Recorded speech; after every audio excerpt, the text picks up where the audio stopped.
فرمایا کہ اس کے حضور استغفار کرو، وہ آسمان سے بارشیں نازل کرے گا، تمہیں بیٹے بھی دے گا، تمہیں مال بھی دے گا، لہلہاتے باغ بھی ہوں گے، چلتی نہریں بھی ہوں گی، معیشت کا پہیہ چل جائے گا اگر تم اللہ سے ڈرنے والے بن جاؤ گے۔ تو آج ہم کہتے ہیں یہ ہو فلاں ماہر اور فلاں شخص ہو تو پھر ہماری معیشت بہتر ہو سکتی ہے۔ اللہ نے کہا استغفار کرنا سیکھ لو، میں تمہارے لیے رحمتوں کے دروازے کھول دوں گا، رحمتوں کے در کشادہ کر دوں گا، پیچیدگیاں ختم ہو جائیں گی، مشکلیں آسان ہونے لگیں گی اگر تم اللہ سے ڈرنا سیکھ جو، اس کے حضور استغفار کرنا سیکھ جو۔ اور اگر تم ایسا نہیں کرو گے تو تمہارے اوپر نیچے سے عذاب نازل ہوگا۔ وَهُوَ الْقَادِرُ، وہ اس بات پہ قادر ہے، ان یبعث علیکم عذاباً، کہ وہ تمہارے اوپر عذاب نازل کرے، تمہارے اوپر سے، تمہارے نیچے سے۔ اللہ اکبر۔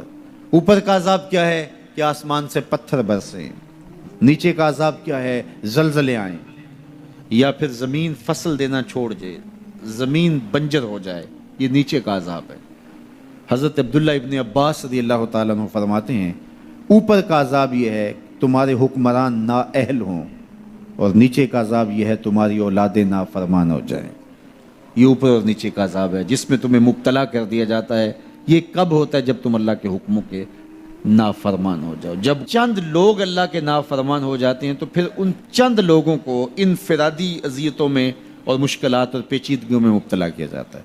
لیکن جب کوئی قوم من حیث المجموع اللہ کے حکموں کو توڑتی ہے اور اس کے حکام سے روح گردانی کرتی ہے تو پھر پوری قوم کو مشقتوں میں، اذیتوں میں، تکلیفوں میں مبتلا کر دیا جاتا ہے۔ اس کا علاج کیا بتایا؟ استغفار۔ حضرت نوح علیہ السلام نے جو اپنی قوم سے کہا تمہیں مال بھی ملے گا، تمہیں دولت بھی ملے گی، تمہیں بیٹے بھی ملیں گے، سرسبز جو ہے وہ باغات بھی نصیب ہوں گے، ان کی شاخیں پھلوں سے لدی ہوئی ہوں گی، چلتی ہوئی نہریں اور برستی ہوئی بارش، ساون کے نچڑتے ہوئے بادل، اور ماحول کی خنکیاں اور خوبصورتیاں اور جمال اور لہلہاتے ہوئے سبزے، اور تمہارے اوپر ہر طرح کی عنایات برسیں گی اگر تم اللہ سے ڈرنا سیکھ جاؤ گے اور اللہ کے حضور استغفار کرنا سیکھ جاؤ گے، تمہیں خوشحال اور خوبصورت زندگی عطا کر دی جائے گی۔ اللہ اکبر۔ لیکن اگر تم ایسا نہیں کرو گے تو تمہاری معیشت تنگ کر دی جائے گی۔ استغفار کریں، تقوی کے خوگر ہو جائیں، شکر کرنے کی عادت ڈالیں۔ جو شکر کرتے ہیں اللہ تعالیٰ ان کو اور زیادہ عطا فرماتا ہے، دنیا میں بھی اور آخرت میں بھی۔ اس طرح دوسروں کی پریشانیاں دور کریں، اللہ آپ کی پریشانیاں دور کرے گا۔ بانٹنے کا مزاج پیدا کریں، آپ کے پاس جو بھی ہے بانٹ دیں، علم ہے تو بانٹیں، خوشیاں ہیں تو بانٹیں، آپ کے پاس دولت ہے تو لوگوں کے دکھ اس دولت سے دور کرنے کی کوشش کریں۔ جب آپ بانٹنا شروع کر دیں گے تو آپ کا رب آپ کو عطا کرنا شروع کر دے گا۔ یہ بات ہو نہیں سکتی کہ انسان کی زندگی میں مشکل نہ ہو۔ جب انسان کو پیدا کیا گیا تھا، اس کا خمیر گویا گیا تھا، تو 39 دن تک اس کے خمیر پر مٹی جو گوندی گئی تھی انسان بنانے کے لیے، اس پر 39 دن دکھوں کی بارش ہوئی تھی اور ایک دن خوشیوں کا می برسا تھا۔ تو انسان کی زندگی میں خوشیاں اور غم اس تناسب سے ہیں۔ لَقَدْ خَلَقْنَا الْإِنسَانَ فِي قَبْضٍ، انسان کی زندگی مشقتوں کا مجموعہ ہے، حالات کی تلخیوں کے سے مقابلہ کرنا پڑتا ہے۔ لیکن حالات مشکل ہو جائیں تو ان سے نکلنے کا راستہ کیا ہے؟ تو سنیے قرآن کیا کہتا ہے، وَمَن يَتَّقِ اللَّهَ يَجْعَلْ لَهُ مَخْرَجًا وَيَرْزُقْهُ مِنْ حَيْثُ لَا يَحْتَسِبُ۔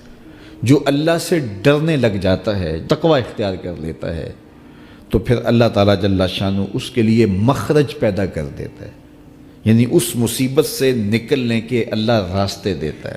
یہ اس شخص کا مقصوم ہے جو اللہ سے ڈرتا ہے۔ اس پر مشکلات اس پہ بھی آتی ہیں، یہ نہیں کہ اس پہ مشکلات نہیں آتی، زندگی کی مشکلات کا وہ بھی شکار ہوتا ہے، لیکن جو ہی مشکلات آتی ہیں ان مشکلات سے نکلنے کا اللہ اسے راستہ بھی عطا کر دیتا ہے۔ اور دوسری بات، وَيَرْزُقْهُ مِنْ حَيْثُ لَا يَحْتَسِبُ، اللہ اس کو وہاں سے رزق دیتا ہے جہاں سے اسے گمان بھی نہیں ہوتا، وہاں سے رزق دے دیتا ہے۔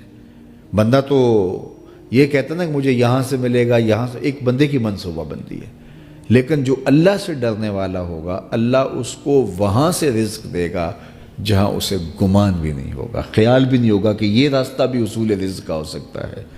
تو یہ میرے رب کا وعدہ ہے اور میرے رب کے وعدے سچے ہیں۔ تو جب تم اللہ سے ڈرنے لگو گے تو یہ تخت و تاج، یہ دنیا کی عزتیں، یہ تمہارے قدموں میں ہوں گی۔ اس سے ڈرنے کا نتیجہ ہے جو تمہارا رب تمہیں عطا فرمائے گا۔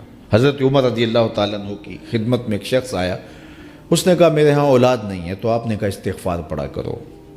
ایک دوسرا شخص آیا کہ صاحب بارشیں نہیں ہوتی، فرمایا استغفار پڑھا کرو۔ تیسرا شخص حاضر خدمت ہوا اور کہا کہ ہمارے ہاں قحط کا عالم ہے، فرمایا کہ استغفار پڑھا کرو۔ تو کوئی پاس بیٹھا تھا، اس کے اٹھ کے جانے کے بعد کہا کہ مختلف لوگ مختلف سوال لے کر آئے اور آپ نے ایک ہی جواب دیا کہ استغفار پڑھا کرو۔ تو کہا میں نے اپنی طرف سے تھوڑا دیا، یہ تو میرے رب کا فرمان ہے۔ کہا وہ کیسے؟ کہا سورہ نوح پڑھو، فَقُلْتُ اسْتَغْفِرُوا رَبَّكُمْ۔ حضرت نوح علیہ السلام نے اپنی قوم سے کہا کہ اپنے رب کے حضور استغفار کیا کرو، اِنَّهُ كَانَ غَفَّارًا۔ اس کا نتیجہ کیا ہے؟ جب تم استغفار کرو گے تو وہ تمہارے گناہ بخش دے گا۔ ایک تو فائدہ اس کا یہ ہوگا، وَيُرْسِلِ السَّمَاءَ عَلَيْكُمْ مِدْرَارًا، آسمان سے موسلادھار بارشیں بھی برسیں گی، وَيُمْدِدْكُمْ بِأَمْوَالٍ وَبَنِينَ، اور اللہ تمہیں استغفار کی برکت سے مالا مال بھی کر دے گا، وَبَنِينَ، اور تمہیں بیٹے بھی عطا کرے گا، وَيَجْعَلْ لَكُمْ جَنَّاتٍ وَيَجْعَلْ لَكُمْ أَنْهَارًا، تمہیں باغ بھی عطا کرے گا اور تمہیں چلتی ہوئی نہریں بھی عطا فرمائے گا۔ آج میں سمجھتا ہوں کہ پاکستانی قوم کو اجتماعی استغفار کی ضرورت ہے۔ آپ کے دریاؤں کا پانی سوکھ گیا، استغفار کریں گے اللہ تعالیٰ ان کو پانیوں سے مالا مال کر دے گا، بارشیں ہوں گی، قحط سالیاں دور ہوں گی، بے اولادوں کو استغفار سے اولاد نصیب ہوگی، اور معیشت کی بہتری جو ہے وہ استغفار کے ذریعے سے ہوتی ہے۔ تو یہ 5 چیزیں بیان فرمائیں، تو استغفار سے خوشحال زندگی کا تصور ابھرتا ہے۔